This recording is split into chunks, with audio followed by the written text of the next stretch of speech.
Hello and welcome once again.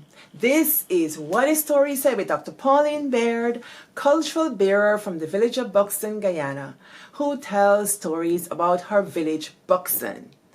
I tell stories about our families, our family histories, our whispered stories, our practice hidden, sometimes long forgotten traditions. I speak in English and Creolese and sometimes another language, but today I think I will speak in English and Creolese.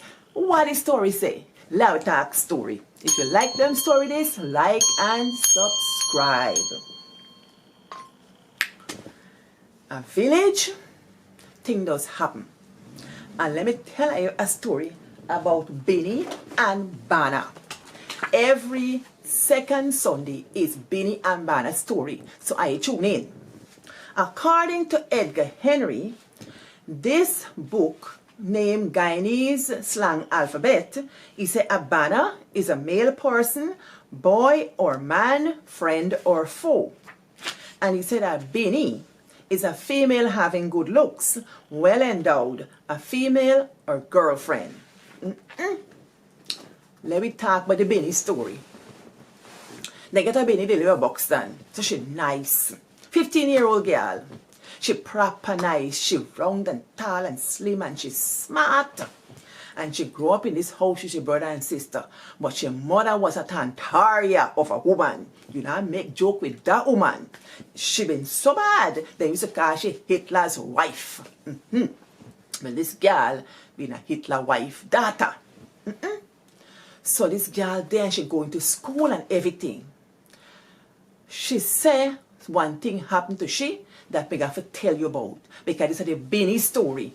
I don't know the Banna story, but the Banna involved. She father they live in another village, not Buxton village. So she went to see her father.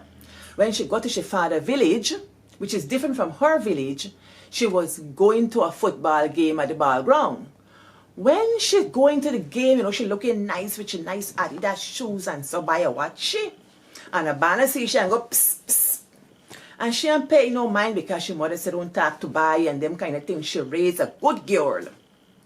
And she got to carry herself in proper order because good gooby don't float. So you can't be carrying on as if you're a bad egg. So she was walking straight.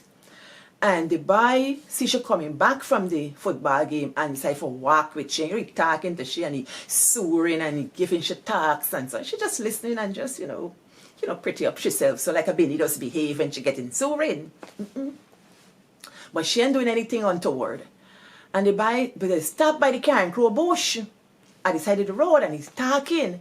And then he said to she, girl, it's not good for we talk on the road because people might go and tell your father that you're talking on the road with bye. When you know them things is not kosher things to do. They're not appropriate, they're taboo for young girl. So she said she agreed because your mother tell she not talk to by a dam. Because that's the way that's raised in the village. Don't talk to buy on the road. You have to bring them home. So the boy said, let me go by we. So when she hear let me go by we, she said, all right, you should go by family. Because in village at Buxton, if you're going by somebody, so they come by we, that means it's either you, your mother, your grandmother, your sister, and so. So she had an understanding about her village, and she applied this understanding to the village that she was in. And so she went along with him, the talking and nice and thing. When they go at the gate, they go at the house. And the boy take out a key. When the boy take out a key, she start to get bassity. She start to put two and two together. Why he get key if he going by we, where the people at the house? And this boy one get key. And the boy get the key and open the door. She said from the time the boy take out the key, she inside start for tremble. Start for tremble inside. She nervous, but she don't know what to do. So the guy opened the door. She know something wrong. And she instinct say something wrong. But she not get the guts for do nothing about it. She don't know what to do about it. She paralyzed.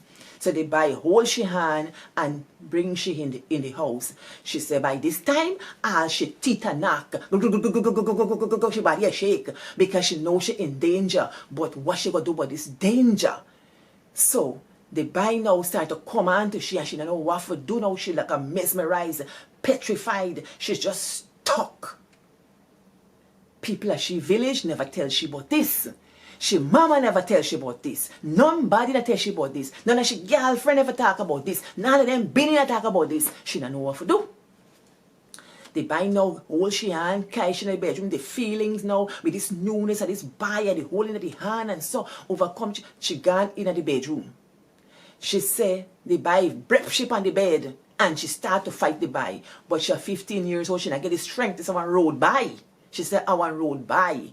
So she nobody she know, nobody she have talked to long. She first lay upon he half an hour ago.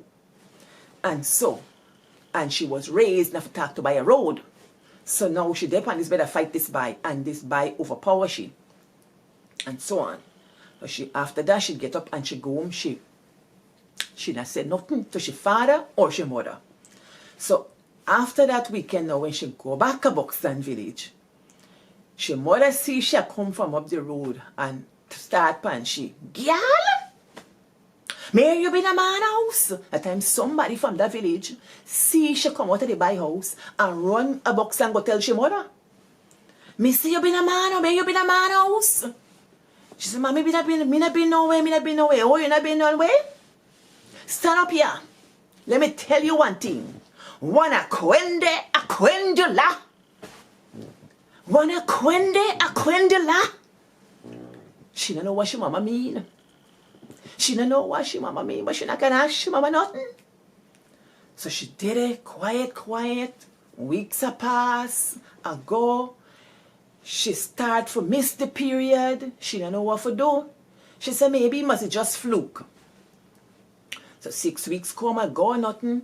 Then weeks a come, she feel as if she belly get bigger. But every time she feels so, she said maybe I want kung si. And she gone to the title, she kung si. That means she go to the bathroom for do the number 2. They call in Guyana, they call it kung si. And she got to the kung si and she barely come back flat. She think it's alright. Then she start to listen out wherever she can hear for know what she can do. She hear girl talk about how them a jump down back step. And them a drink vomit.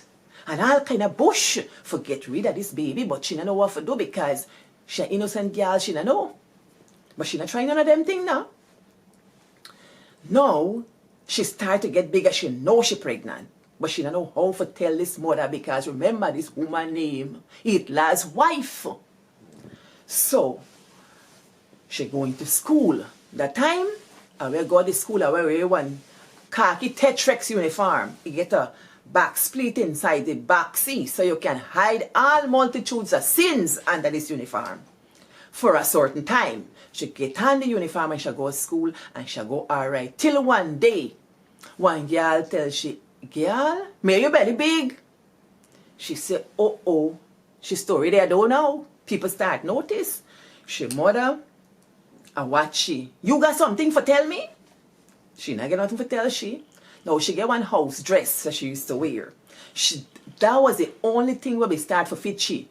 The house dress, everything else not fit she. Should get on this one house dress every day, a clean house and so. The mother say, me see you in a frock that every day. I want make you wear only that frock. She not get nothing for say. The mother go, ha yaga. Ha yaga. Wana kwendula.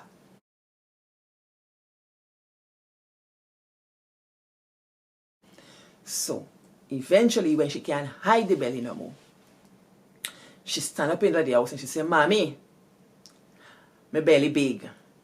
The woman start for holler, oh God, are you come? How do me picnic so? How do me girl picnic so? Jesus, are you help me, yeah? Are you help me? Come help me, little girl picnic. How do she so? And she start for holler like if a first night crowd as if she get dead. And so she holler, people, are you come? Look at me distress. And she proper carry on. Those who live in Guyana understand. From country, when young girl get belly, then them expect them the biggest disgrace, and the mother just cry as if them get dead news. Back in the day, when you get dead news by telegraph, you just know from roadside because the people them a holler from line side and from front side. And so she holler, so she mother holler. So she stand up at the middle of the house and what to do. The woman left and go outside and pick up a coconut broom. Yeah, I know what's a coconut broom? It's where the coconut then just hang from. That sprang a thing, and the woman take it and beat she for so. She beat she all the time she beat she holler and I cry down. Me say, girl, you not run away? She said, no, me not run. Me stand up and me take it. I mean, I cry. Me take it because me feel like me deserve it. That story gave me pause. What tools did she have to protect herself beyond not talk to by a road, not bring disgrace to my house? What tools did she have? I don't mean to cast aspersions on mothers, but I raise these questions for us to ask ourselves. What more? What else? And you know, parents do what they could at the time with what they have and what they had. And I take it for that. And I also know that her mother had big ambitions for her. Mothers dream large for their kids, and this one is no exception. So when this thing happened, she was grossly disappointed. And she cried with all her heart because she was heartbroken. And she beat out of passion and out of what is expected or what was done in that day, in those days, to beat the child. So she beat the child. And after that, she said, go on to your father. And she sent her to live with her father in the village that she got knocked up in. She got to her father's house and he took her in. And she's there. The boy just see her pregnant. Didn't say much. They didn't have much of a relationship at all, except that she's pregnant. And she was there for like a couple of months, you know, wallowing in her situation. She had to quit school. Luckily, she went to school and finished her exam. Before she had her baby, she went back to the village, to our village, to get her clothes after 2 months to go back to her father's house to take up residence full time. And when she went back, the mother said, you now go back there. You now go back there, because she really loved her daughter and she didn't really want her to be at her father, but she just couldn't handle the situation any other way. So she took her daughter back and raised her and saw her through with her kid. And her daughter finished school and everything. I thought about this story when Aquendela, what you know, it's a kind of it has to come from an African origin. And it kind of mean like, what you do in the day will be seen at night. They say, bele ting a come na go. Bele ting a come in a go. So you have to show. And so when she denied it, the mother in her wisdom knew that whatever she did will come to light. Unfortunately, it was an unwanted pregnancy with a date rape actually. That was date rape. In my village, when I was growing up, I'd never heard of date rape. Never. I've never heard of that situation either. And this is a young girl that I knew very well. And I still know very well. You know, she raised her daughter as a single parent for a while, and then later on she got into a proper relationship with and got a husband and so on.